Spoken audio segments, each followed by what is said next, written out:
Hello everyone, চলে এলাম আবার একটি ভিডিও নিয়ে। আজকের ভিডিওটার মেন পার্ট হচ্ছে আজ আমরা চলে গিয়েছিলাম দশমীতে পুজো দেখার জন্য, দুর্গা পুজো দেখার জন্য। কোনো প্ল্যান ছিল না, প্ল্যান ছাড়াই আমরা বেরিয়ে পড়েছি।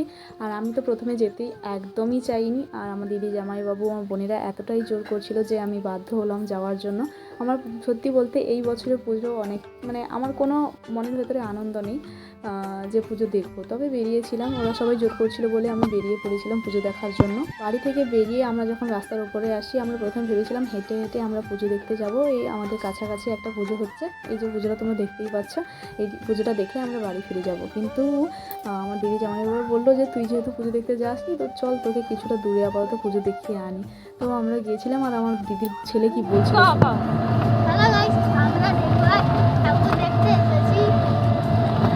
আপনারা কে কে দেখতে এসেছেন একটু বলেছিলেন, এবং আমাদের পরিবারও এসেছে, দেখে নিন। তো ভিডিওটা ক্লিপ শুনে তোমরা বুঝেই গেছো আমরা যাচ্ছি টেঙ্গুয়া। তো এখানে দেখাবো আমার যারা গেছিলাম তাদেরকে দেখাচ্ছে, আমিই দেখাচ্ছি, আমার বোন, আমার দুই বোন, আমার এক দিদি, আমি।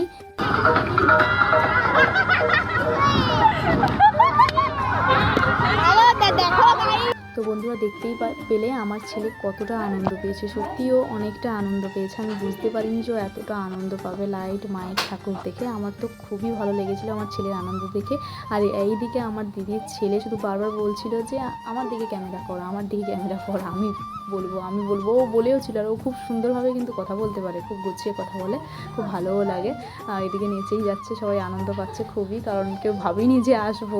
আমার জামাইবাবু দিদিরা বললো বলে এলাম। তো চলো, বলতে বলতে আমরা চলে এসেছি ডেস্টিনেশনের পথে, প্রায় টেঙ্গুয়ার কাছাকাছি আমরা চলে এসেছি।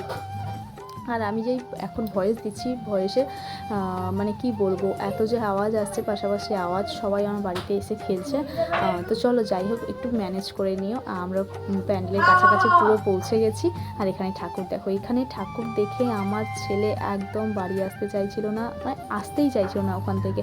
ওখানে ঠাকুরের দিকে তাকিয়ে আছে, আমার সঙ্গে ভিডিও করছে, ফটো তুলছে, এগুলো নিয়েই ব্যস্ত আছে আমার ছেলে। তো চলো, এরপরে যে ঠাকুরগুলো আমি তোমার দেখেছি, প্লাস প্যান্ডেল দেখেছি, থিম দেখেছি, সেগুলো তোমাদের সঙ্গে শেয়ার করব।